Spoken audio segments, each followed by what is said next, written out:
A prosa de ficção moderna tem no gênero romance seu representante mais aclamado, seguido da novela e do conto, que são formas mais curtas de narrativa ficcional. Aristóteles, em sua Poética, escrita por volta do século IV a.C., dividia a literatura em lírica, que entendemos hoje como poesia, em tragédia, que hoje associamos ao texto dramático, ou seja, aquele escrito para ser representado por atores em um palco e que privilegia o diálogo, em épico, que define a narrativa heróica de algum personagem, com vários episódios, personagens e reviravoltas, e na comédia, da qual há pouca referência no texto que chegou até os dias atuais. O precursor do romance é o gênero épico, caracterizado pela existência de narrador, um fato que permite, dentre outras coisas, uma incursão no psicológico dos personagens, coisa que é limitada nas representações dramáticas, por exemplo, e em que quem assiste só consegue intuir das expressões dos atores os sentimentos e pensamentos dos personagens.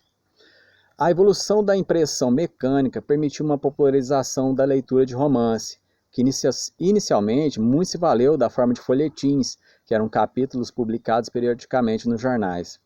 Como os autores recebiam por capítulos publicados, talvez isso tenha estimulado a grande extensão da maioria dos romances. A Igreja não foi insensível ao sucesso das ficções e criticou muito sua leitura. Dizia que corrompia as senhoras e que afastava os leitores do trabalho e do pensamento sério. Outro fato histórico importante é que no início, nas sociedades patriarcais e machistas, muitas mulheres escritoras só conseguiram ser publicadas usando pseudônimos masculinos. Alguns maridos alcançaram fama e dinheiro às custas de suas esposas, de quem usurpavam a autoria. Dom Quixote de La Mancha, escrito no século XVII por Miguel de Cervantes, é tido como precursor do romance moderno, surgindo como uma paródia aos chamados romances de cavalaria. A partir dele, o romance teve uma plena ascensão que se estabelece até hoje. Mas muitas vezes anunciaram o fim do romance. Quando, ali pela década de 20 do século passado, Joyce lançou Ulisses, que é um monumento de quase 1000 páginas, narrando só 19 horas de um único dia, escrito em forma de fluxo de consciência, vários escritores e críticos disseram que era a morte do romance, que a partir de Ulisses, ninguém poderia conceber outro romance verdadeiramente original. Mas isso só serviu de estímulo. O romance é um gênero versátil, em que cabe muito dos outros gêneros. No livro O Negociante de Inícios de Romance, de Matei Wisniewski, por exemplo, os capítulos se alternam entre prosa e poemas. O livro Múltipla Escolha, de Alejandro Zambra, é escrito todo na forma de questionário, do tipo vestibular.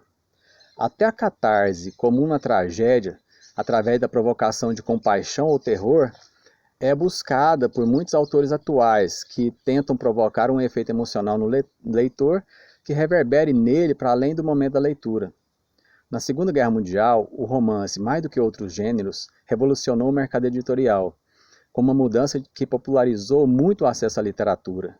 Os Estados Unidos fizeram uma campanha enorme para a arrecadação de livros a serem enviados aos soldados nas frentes de batalha, para amenizar a situação traumática dos combatentes. Eles adoraram, mas os formatos dos livros, grandes e de capa dura, não ajudavam, já que cada soldado tinha que carregar uma enorme tralha de guerra. Então foi estabelecido um comitê de editores que criou o livro de bolso, um formato pequeno e de capa mole que cabia nos bolsos ou apertado no meio das outras coisas. É um formato que a editora Penguin, por exemplo, até hoje publica de forma prioritária.